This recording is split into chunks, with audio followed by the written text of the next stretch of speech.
You're streaming CBS News Bay Area. Well, thanks for joining us. I'm Ryan Yamamoto. Here's a look at our news headlines this morning. Today is the day that California voters will decide on whether to redraw the state's congressional maps to favor Democrats. Proposition 50 is a direct response to similar moves in Texas to favor Republicans. The most recent polling from UC Berkeley shows nearly 70% of likely Bay Area voters would vote yes on Prop 50.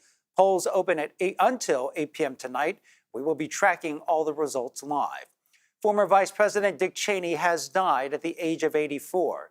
Cheney served under President George W. Bush. He was also Defense Secretary under George H.W. Bush during the Persian Gulf War. Cheney was considered by historians as one of the most powerful VPs in U.S. history and was instrumental in the decision to invade Iraq.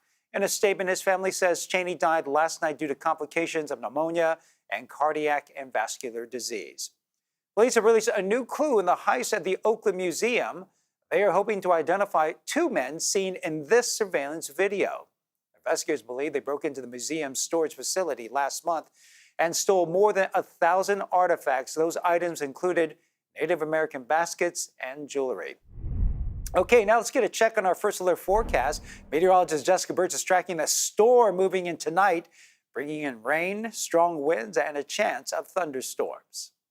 So what you see around me, it's pretty calm for us today. 60s along the coast, 70s in our inland spots, not a lot to talk about.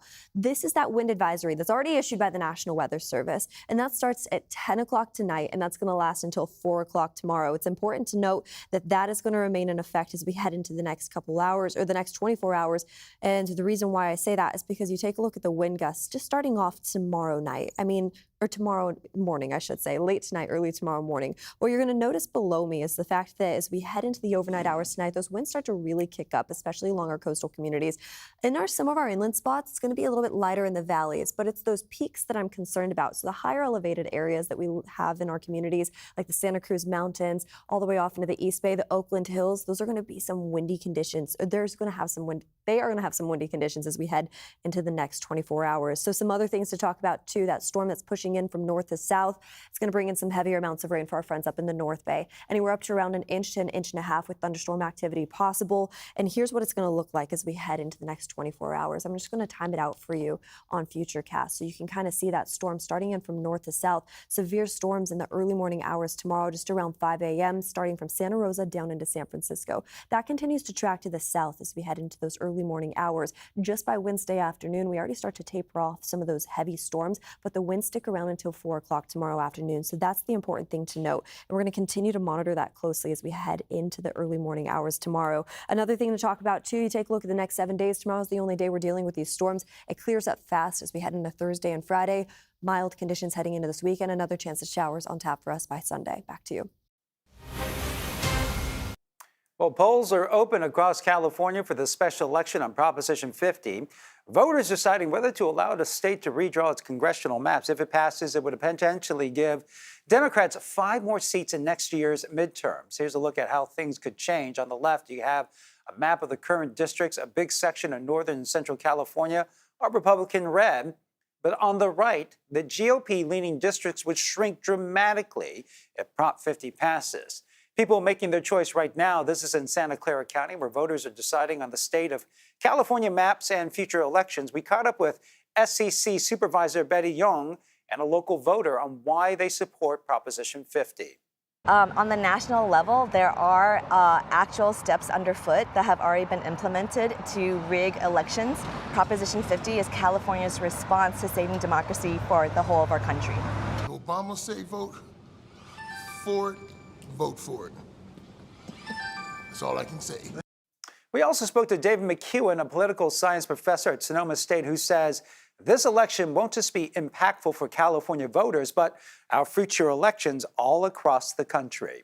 So this is an important barometer for Democrats who've lacked a message since the November 2024 election. Does this put pressure on the shutdown? Does this give Democrats a message in terms of getting out their voters nationwide? What does that look like headed into the midterm elections? It's an important barometer. It's also an important barometer for Gavin Newsom, who's interested in running for president. What does that look like? So it sets up both the 2026 midterms for Democrats and their messages. It also sets up potential contenders for 2028. All of that that kind of churning in the background with the shutdown, what's happening in Washington, D.C., and what's happening with troops across the country that are deployed in American cities. And one of the biggest proponents and architect of Prop 50, of course, is Governor Gavin Newsom, as David McEwen just mentioned. Yesterday, he was here in the Bay Area making his final push with heavy hitters in the Democratic Party. He says the move will stop Republicans in their tracks for the midterms. Donald Trump is nothing more than weakness masquerading as strength. He knows he's going to lose the midterm elections, period, full stop. But there's plenty of opposition to the measure, especially in California's rural regions. Let's take Sierra County, which we have outlined right there. It is home to about 3,200 people located a little north of Lake Tahoe. It's been almost 50 years since the county voted for a Democrat for president. But if Proposition 50 passes, Sierra County would suddenly find itself drawn into a district that stretches nearly to the ocean and includes parts of the North Bay like deep blue Santa Rosa. Our Kara St. Cyr spoke with a Sierra County rancher who's worried Prop 50 will cause rural voters like him to be ignored by their new representatives. Rick Roberti's ranch is facing a growing problem. Well, wolves moved into California about 11 years ago. The endangered gray wolf is returning to the Sierra Valley, but they've come in large packs, and their natural food source, deer, have mostly moved out of the valley. So they eat cattle on ranches like Roberti's. Nothing we can do about it. He often sees wolves pacing his ranch. That's him. He lost a calf to a wolf that jumped the fence, a growing trend facing ranchers in Congressional District 3. Oh, there he is. Roberti feels like his hands are tied under current state law. We don't want to kill every wolf in the state of California, but unless we start managing them properly, we won't be able to exist together. Gray wolves are protected under federal and California law. Roberti thinks a rural congressman would at least get the ball rolling on legislation that could protect farmers and their livestock. Prop 50 won't help the rural communities at all because we'll basically be losing our few people that can actually get the word out. Prop 50 would merge District 3 with parts of Sacramento and Sonoma counties, opening the door for Democratic representation in Sierra County. Roberti says rural issues like gray wolves are too niche for urban politicians. Congressman Kevin Kiley, who currently holds District 3's seat, agrees. I think that it is true that if suddenly you're reshuffling the district lines around in a way that tears communities apart, then that does dilute the ability of some of the folks that I represent to have their voice heard. Kiley says he's worked to update endangered species laws that keep ranchers from killing wolves. Most of our cattle are not here in the summertime. David Daly, a rancher in Congressional District 1, is concerned the problem will hit Butte County. Prop 50 would merge his district with parts of the Bay Area. If there's a significant amount of stress, and I've heard this from several ranchers, where the cows change their behavior, they're harder to work with. California Fish and Wildlife euthanized 4 in Sierra County after they habitually preyed on cattle. But Daly thinks the issue could still spread. We're going to see the same kinds of issues as the wolves naturally will follow their prey. The issue is weighing heavy on Roberti's mind. We're kind of at the mercy of a lot of people that just don't understand the problem right now. So we're trying to get the word out. He says he just wants to be represented by those with his best interests in mind. And according to the California Department of Fish and Wildlife, one single pack of wolves was responsible for 70 livestock deaths across that region. Well, Proposition 50 appears to have a majority support within the state, according to a recent CBS News poll. California voters are in favor of redistricting. 62% said they would vote yes. Voters in Santa Clara County will also decide on Measure A. It would raise the county's sales tax for 5 years to offset projected losses from federal budget cuts. Veronica Macias is in Santa Clara with more on voter turnout and reaction. The whole nation really waiting to see what happens with Proposition 50 and the election results here in California. In Santa Clara County, voters have more to consider than the anti-Trump and pro-Democrat measure. Santa Clara County has 4 candidates who are vying to fill the county assessor's position. There's also Measure A. It was added by county supervisors, warning of a potential fiscal emergency to hospitals and medical services. And here's why it matters. In California, Medicaid is split, the funding 60% being federal and 40% coming from the state. And with federal funding cut under the president's big, beautiful bill, there are significant projected losses for area hospitals. Measure A would raise the county sales tax by 0.6% for the next 5 years. That's a little more than half a cent for every dollar collected by the county. County officials estimating the tax would raise $330 million a year to help offset those projected losses. Since about 7 a.m., we've only seen a number of voters trickling in, maybe showing that a majority of Californians are voting by mail. So far, just poll workers here setting up tables, preparing for maybe larger crowds in the evening. We also picked up this sticker, swag for people, saying, "We the people," a reminder of why today is important. And tune in tonight as we bring you election results as they come in. We'll have live coverage starting at 8 p.m. on our primetime edition on Pix Plus 44 Cable 12. You can also watch our live stream on the free CBS News app. Still ahead on CBS News Bay Area, food benefits for millions of Americans have been restored, but they'll be cut in half and they will be delayed. Our Bay Area hotline is helping to get food on the table right away. Plus, an East Bay park closed for cleanup. We're going to hear from a homeless woman being forced out less than a year after losing her husband.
It's the calm before the storm today, because once we head into the overnight hours tonight, early morning hours tomorrow, we're in for a heavy storm pushing in from north to south, bringing in winds anywhere up to around 65 miles per hour when it comes to the gust. It's also going to drop our temperatures and bring in some rain for us here in the Bay Area. More impressive rainfall totals for our friends up in the North Bay compared to our friends down in the South Bay, just because that storm's moving in from north to south. But another thing to mention too, all of us are going to get splashed with showers tomorrow, but luckily it dries up fast into Thursday and Friday with partly cloudy skies into the weekend.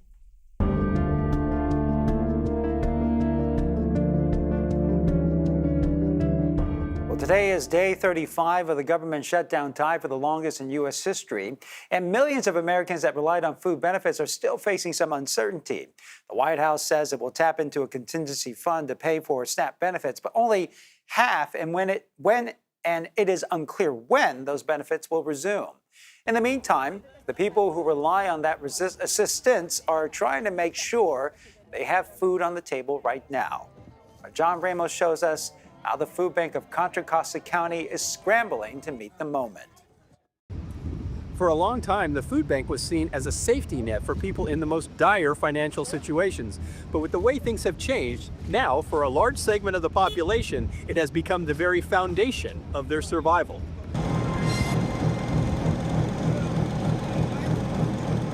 One look at the line at this food distribution in San Pablo reveals how vast the demand is on the food banks these days. We're expecting at least 500 families to come out to our distribution at Contra Costa College.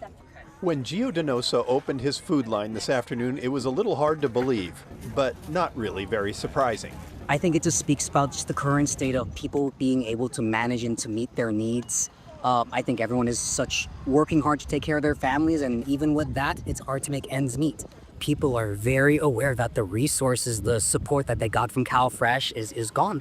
And without that type of support, they're gonna have to try and find other ways to feed their families. With SNAP, people get financial assistance to purchase groceries on a debit card.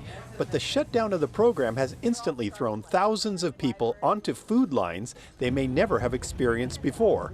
The whole thing has the food bank of Contra Costa and Solano scrambling to keep up. Hi, good afternoon. Thank you for calling the food bank. This is JP. How can I help you? JP Contreras was busy all day fielding calls from people wondering where they can find food. Are people pretty scared right now? Yes. There's a lot of fear of, especially our most vulnerable populations. I'm talking about seniors or people with disabilities. We're also getting a huge increase in people that they had never had to use our services before altogether, not just SNAP recipients. But now that we're in it, like, we know at the best SNAP benefits are going to be delayed. So in that meantime, food banks were getting ready to fill in that gap, right? And it's a huge gap to fill. For every one food bank client, it's estimated that 9 people were getting help from SNAP. Now, with the federal government saying there might be partial benefits at an unknown time, the uncertainty is making things even harder. There has been confusion ever since the government shutdown started, and that panic and anxiety is really taking a toll on people experiencing hunger in our community. Benefits are paused, and there is no clear timeline for when benefits will be reinstated. Right now, we're hearing partial benefits will happen at some point, but we know it'll take at least a few weeks for even partial benefits to be loaded on the cards. The problem was not lost on Zachary Harris. The Richmond resident stopped by the food bank headquarters to write a check to donate to the cause. What we're going through is a little bit crazy. And yeah, if we can help out, go ahead and do it. Hopefully this will make things a little bit more normal. And back at the food line, there was no shortage of people willing to volunteer. It just brightens my heart whenever there's a crisis or a hard time in the community. People always come together. We always look for the helpers, and they're right here. Even during COVID, SNAP benefits continued, so not surprisingly, the food bank is asking for financial help from the public to meet this unprecedented demand. It appears that as long as the standoff in Washington continues, it will fall to the community to provide for its most vulnerable.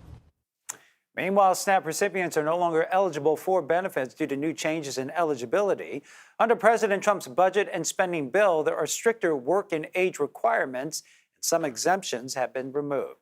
Stay with us as we continue to monitor the impacts of the shutdown. We'll bring you the latest on air, on our website, and streaming on CBS News Bay Area. Heads up, if you're flying out of SFO anytime soon. Travelers heading to Terminal 3 should expect some disruptions. Much of the terminal for United is closed for a $2.6 billion makeover. That means curbside drop-offs are being closed between doors 6 and 13.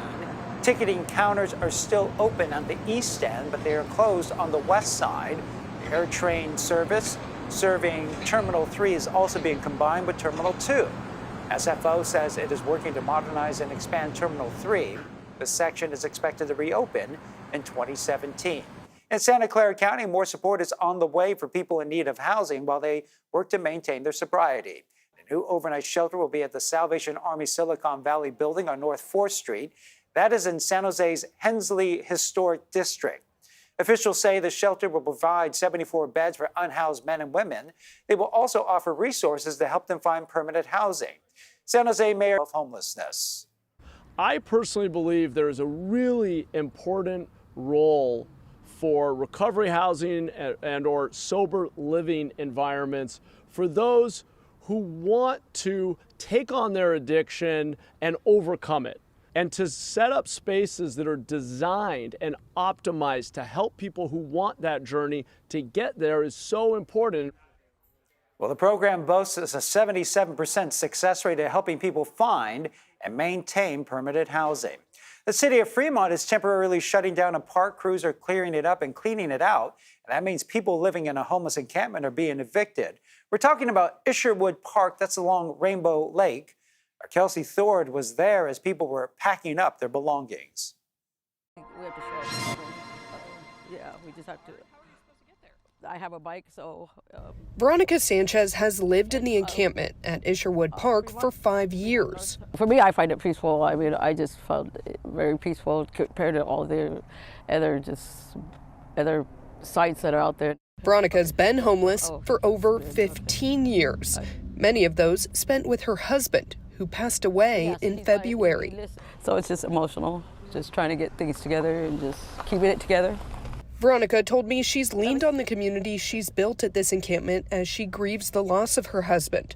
She even took in a kitten not that long ago.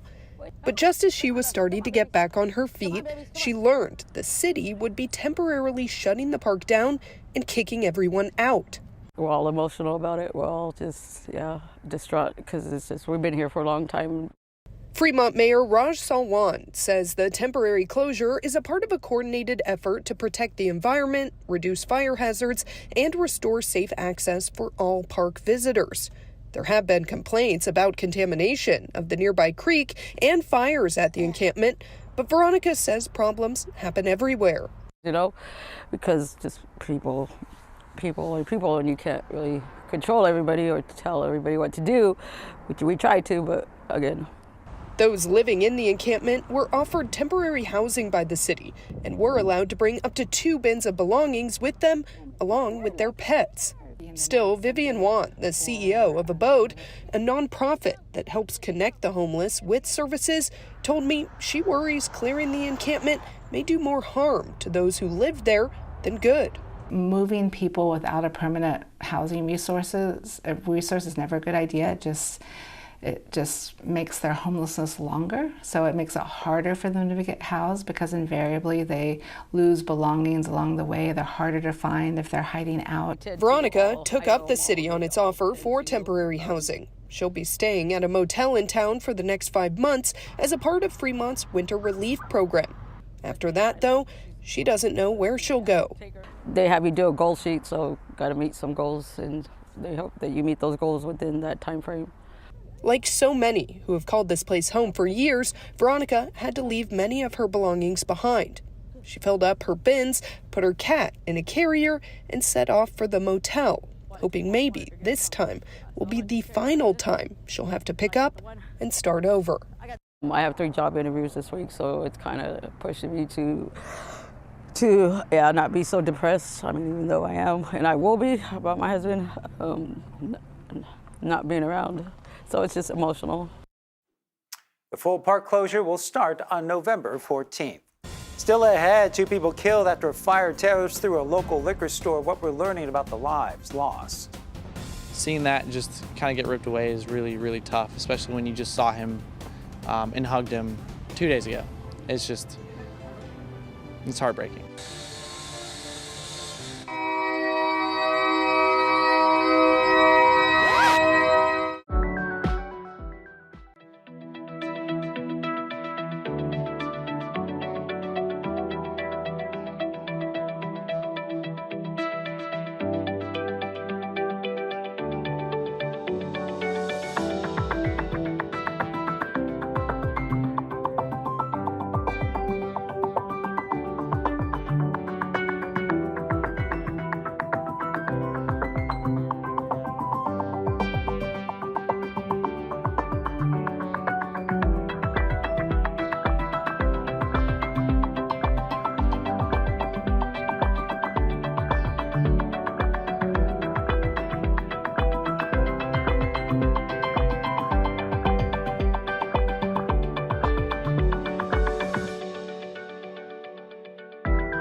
Some other things to talk about, too. That storm that's pushing in from north to south. It's going to bring in some heavier amounts of rain for our friends up in the North Bay. Anywhere up to around an inch to an inch and a half with thunderstorm activity possible. And here's what it's going to look like as we head into the next 24 hours. I'm just going to time it out for you on Futurecast so you can kind of see that storm starting in from north to south. Severe storms in the early morning hours tomorrow, just around 5 a.m., starting from Santa Rosa down into San Francisco. That continues to track to the south as we head into those early morning hours. Just by Wednesday afternoon, we already start to taper off some of those heavy storms, but the winds stick around until 4 o'clock tomorrow afternoon. So that's the important thing to note. And we're going to continue to monitor that closely as we head into the early morning hours tomorrow. Another thing to talk about, too, you take a look at the next 7 days. Tomorrow is the only day we're dealing with these storms. It clears up fast as we head into Thursday and Friday.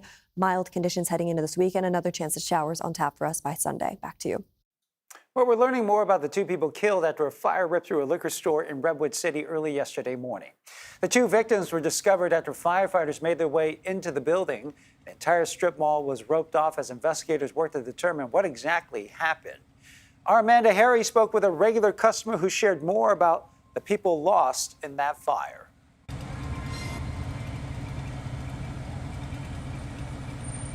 An early morning fire claiming the lives of 2 people.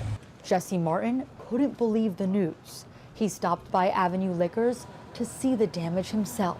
I was just explaining that how crushing this really is because I don't know, he was kind of like the glue, I think, of this whole plaza. Martin says the owner of the store told him 2 people who worked there were killed in the fire, one of which was a man who had become Martin's friend.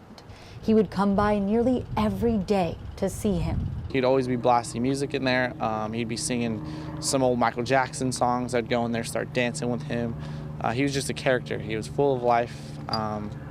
So hearing that he passed is just a tragedy. Redwood City firefighters responded to reports of a fire at the shopping plaza on Roosevelt Avenue near McGarvey around 5:30 Monday morning. The liquor store was engulfed in flames. Firefighters opened the roof to fight the fire. That's when they found 2 people inside. They had sustained severe burns, and there were no signs of life.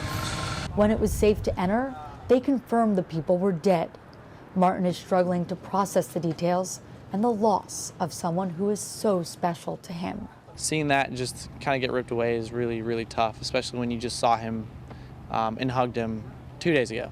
It's heartbreaking. Investigators don't know why the 2 individuals found dead were in the building when the fire began. Martin says he just saw his friend on Halloween, and he had a lot he was looking forward to. He has family in the Philippines, and he was supposed to go over next week. The owner is cooperating with the investigation. The plaza was cordoned off all day, forcing other businesses to close. Some still don't have power. It took hours for police to start their search of the facility. An officer told CBS Bay Area they were waiting for a search warrant.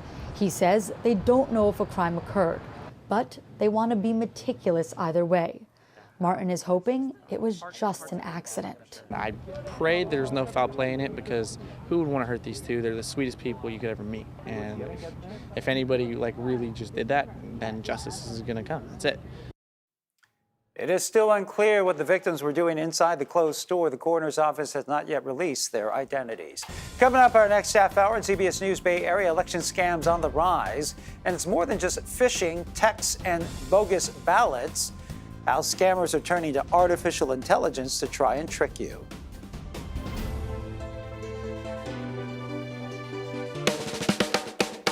Your community, your news, powered by KPIX. CBS News Bay Area. Watch anywhere, anytime. Stay informed and connected. Trusted local news when you want it. CBS News Bay Area. Watch free on any device.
streaming CBS News Bay Area.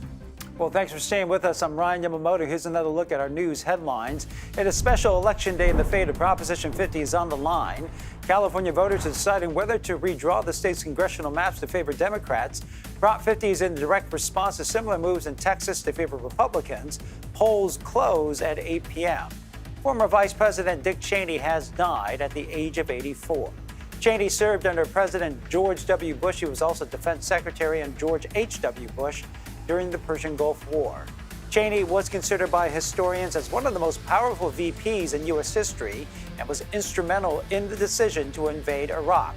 In a statement, his family says Cheney died last night due to complications of pneumonia and cardiac and vascular disease. Police have released a new clue in the heist at the Oakland Museum. They are hoping to identify two men seen in this surveillance video. Investigators believe they broke into the museum's storage facility last month and stole more than 1,000 artifacts. Those items included Native American baskets and jewelry. Okay, now let's get another check of our first alert forecast from meteorologist Jessica Burch, tracking the atmospheric river and storm moving in tonight, bringing rain, strong winds, and a chance of thunderstorms. So what you see around me, it's pretty calm for us today. 60s along the coast, 70s in our inland spots, not a lot to talk about. This is that wind advisory that's already issued by the National Weather Service, and that starts at 10 o'clock tonight, and that's going to last until 4 o'clock tomorrow. It's important to note that that is going to remain in effect as we head into the next couple hours, or the next 24 hours. And the reason why I say that is because you take a look at the wind gusts just starting off tomorrow night. Or tomorrow morning, I should say, late tonight, early tomorrow morning. What you're going to notice below me is the fact that as we head into the overnight hours tonight, those winds start to really kick up, especially along our coastal communities.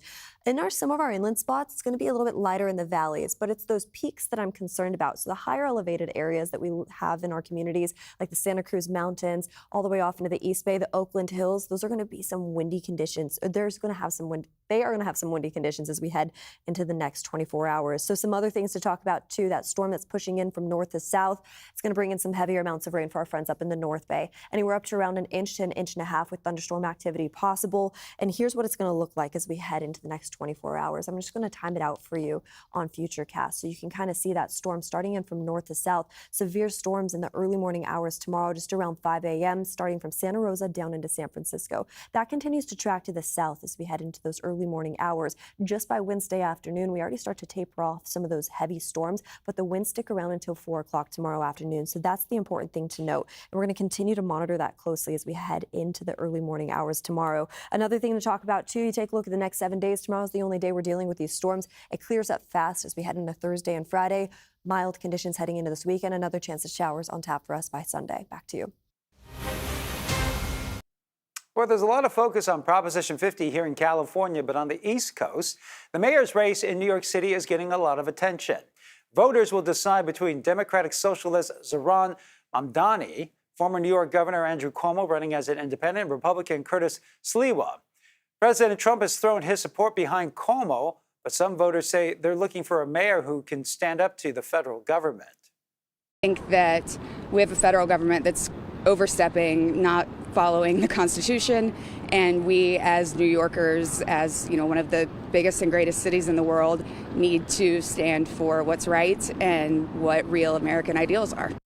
The winner of the race replaces outgoing Mayor Eric Adams. From vague voter signups to phishing texts, election scams are surging.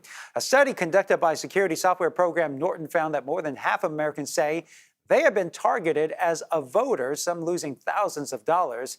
Evan Moon has tips on how to spot scams this election day. Phony candidate calls and bogus ballots. As voters head to the polls Tuesday, cybersecurity experts warn election scams are on the rise. Every time the phone rings, every time you get a text message, every time you get an email posing to be from any election commission, know that is fraud. Don't trust it. In a cyber safety report released by Norton last year, more than half of Americans said they've been targeted by an election scam, many reporting losing money. The scams are definitely becoming more prevalent and more sophisticated due to the use of artificial intelligence. Some voters have also reported fake ballots in their mailboxes and scammers posing at voter registration booths. We spoke with a college student who fell victim to this, stopped by two men outside of a Target in Pittsburgh. They saw my student ID around my neck and they're like, oh, you're a student, you're not registered. So they kind of like convinced me to get over, and they walked me through the paperwork. It was like a bunch of personal information. They had me give, obviously, my full name, my address. I gave the last 4 numbers of my social security. Mississippi Secretary of State Mike Watson says it's a growing problem there, too. The circuit clerk in a local county actually showed up to the voter registration drive.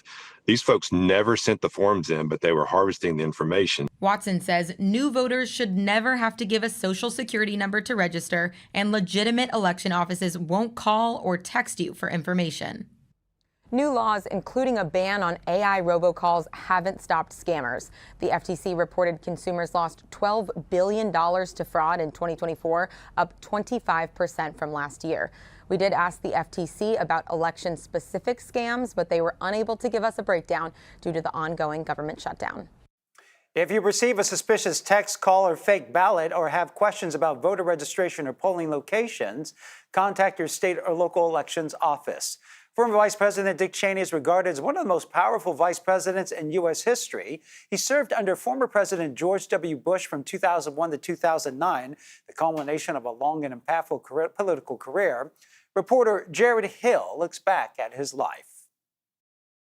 Dick Cheney had been a player in Washington politics for 30 years when George W. Bush tapped him to be his running mate. He really wanted me to come on board because he thought I could help govern, be part of his team. Cheney led the Bush administration in the war against terror following the September 11th attacks and urged military action against Iraq. There is no doubt that Saddam Hussein now has weapons of mass destruction. Infamously never found, Cheney blamed bad intelligence and remained an influential advisor to President Bush. Dick Cheney, a man of great integrity, sound judgment, and experience. Richard Bruce Cheney was born in 1941 and grew up in Wyoming. He married his high school sweetheart, Lynn, with whom he had 2 daughters. In Washington, Cheney worked as an assistant in the Nixon White House. He then served as President Ford's chief of staff and won 5 terms as Wyoming's representative in Congress. At age 37, he suffered his first heart attack. That didn't deter President George H.W. Bush from making him Secretary of Defense. Cheney was awarded the Presidential Medal of Freedom for his handling of Operation Desert Storm. He suffered 3 more heart attacks before becoming vice president. In terms of the kinds of activities I can engage in professionally, there are no restrictions. While vice president, Cheney accidentally shot and injured his friend Harry Whittington during a hunting trip, a mishap he called one of the worst days of his life. Dick Cheney came in. Cheney endorsed President Trump in his first campaign, but following the January 6th assault on the U.S. Capitol, he said Trump was a threat to democracy in a video for his daughter Liz's failed re-election campaign for the Wyoming House seat he once held. He is a coward. A real man wouldn't lie to his supporters. Despite the split, President Trump ordered the flag of the White House lowered in Cheney's honor today. In 2010, Cheney suffered more cardiac problems and had a heart transplant 2 years later. Up next, a Northern California man is reliving his story of survival, what kept him going for more than 2 weeks, stranded in the snowy woods of the Sierra. Well, I didn't know if rescue was going to come because actually nobody really knew where I was. Start your day with us and open your world. Time to open up those windows and get this day started. The power of CBS News. It is a historic day in news. Taking you around the globe, across the country. With Federal, live, and into your community. To the South Bay, major changes. And Bay Area weather from a whole new perspective. Let's head underneath this cloud layer. CBS News Bay Area's Morning Edition. Weekdays at 6 on KPIX.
Well, it's the calm before the storm today, because once we head into the overnight hours tonight, early morning hours tomorrow, we're in for a heavy storm pushing in from north to south, bringing in winds anywhere up to around 65 miles per hour when it comes to the gust. It's also going to drop our temperatures and bring in some rain for us here in the Bay Area. More impressive rainfall totals for our friends up in the North Bay compared to our friends down in the South Bay, just because that storm's moving in from north to south. But another thing to mention too, all of us are going to get splashed with showers tomorrow, but luckily it dries up fast into Thursday and Friday with partly cloudy skies into the weekend.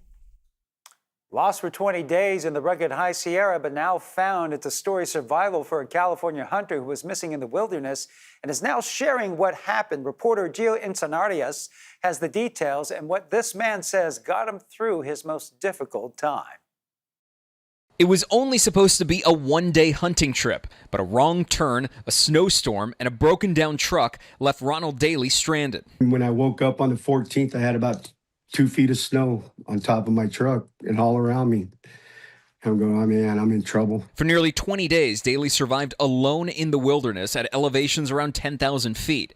His truck, a 2002 Dodge Dakota, became his shelter from the cold, and prayer kept him going. It was me and God every night. I would pray to God every night and talk with the Lord. Daly says he rationed food for about 2 weeks and did everything he could to keep warm before realizing he had to make a move to stay alive. So he decided to start walking. But the terrain was unforgiving, steep, rocky, and remote.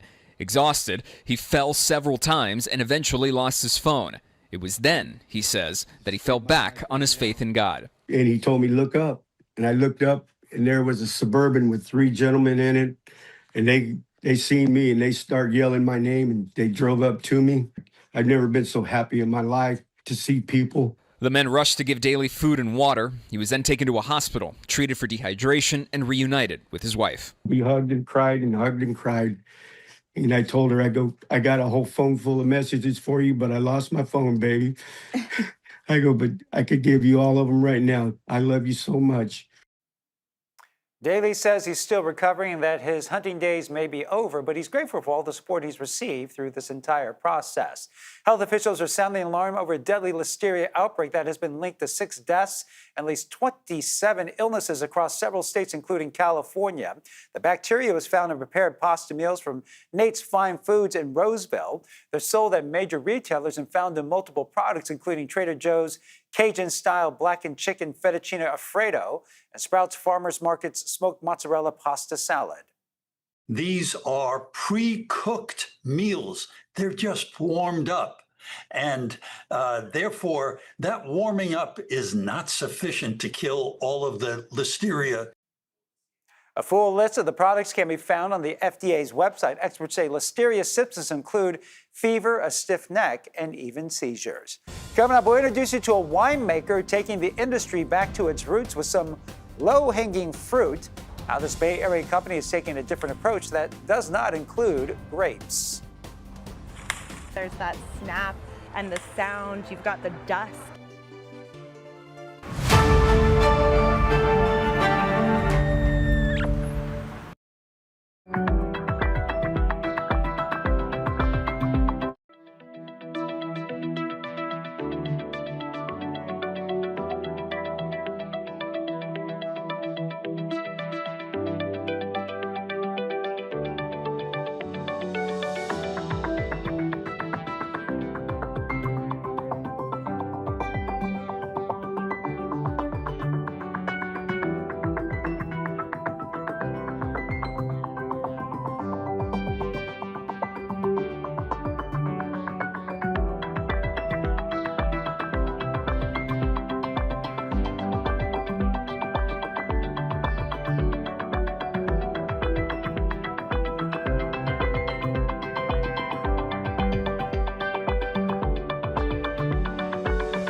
Some other things to talk about, too. That storm that's pushing in from north to south. It's going to bring in some heavier amounts of rain for our friends up in the North Bay. Anywhere up to around an inch to an inch and a half with thunderstorm activity possible. And here's what it's going to look like as we head into the next 24 hours. I'm just going to time it out for you on Futurecast so you can kind of see that storm starting in from north to south. Severe storms in the early morning hours tomorrow, just around 5 a.m., starting from Santa Rosa down into San Francisco. That continues to track to the south as we head into those early morning hours. Just by Wednesday afternoon, we already start to taper off some of those heavy storms, but the winds stick around until 4 o'clock tomorrow afternoon. So that's the important thing to note. And we're going to continue to monitor that closely as we head into the early morning hours tomorrow. Another thing to talk about, too, you take a look at the next 7 days. Tomorrow is the only day we're dealing with these storms. It clears up fast as we head into Thursday and Friday.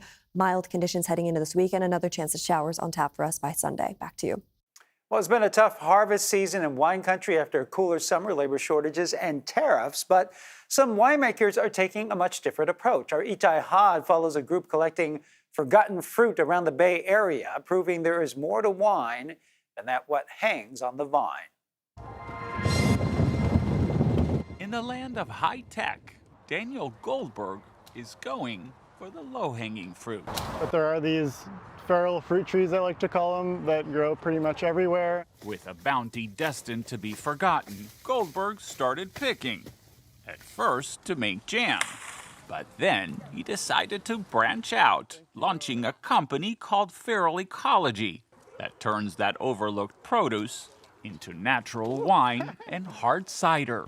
Today, he's with friends at a storage lot in Richmond, picking apples that would otherwise go to waste. Taylor Elnicky says there's nothing quite like the fruit of your labor when it's picked right off the tree. There's that snap and the sound. You've got the dust. Eli Utney, who lives on the property, says it's a win-win. Daniel gets his apples for free, and he doesn't even have to be sneaky about it. And the owner doesn't mind? They love it. They need it. We messaged them earlier today, and they're like, yes, please take the apples. Those apples will be cleaned, crushed, fermented, and bottled, part of a growing movement taking root across the country. In 2024, the global natural and organic wine market hit $12 billion. People are returning back to those roots of how wine really started. John Keller, the owner of Noise Cellars, a natural winemaker, says it's younger drinkers who are driving the trend as they look for flavor and sustainability. But he adds that natural wines can sometimes be as quirky as they are unpredictable. Flaws can be, some volatile acidity. It can be some, mousiness that's common in it. As for Goldberg, his apple cider won't be ready for a couple of months. So instead, we tried his prickly pear wine. Oh, wow. As the saying goes, the apple doesn't fall far from the tree, especially if Daniel Goldberg is there to pick it. And if you're wondering, a bottle of Daniel's wines can run up to $30 a pop, but people who donate the fruit or help out get it for free. His star was on the rise on Bridgerton, but now Wicked and Jurassic World actor Jonathan Bailey is People magazine's sexiest man alive for 2025. Bailey called it an honor of a lifetime. The star has a standout year. For Emmy nods to blockbuster roles, he has spoken openly about being a gay actor and founded the Shameless Fund, which helps support the LGBTQ plus organizations, and says he hopes to use the spotlight to support more LGBTQ plus causes. Well, thanks for streaming CBS News Bay Area. I'm Ryan Yamamoto. We'll be right back with your first alert forecast and a look at your top stories.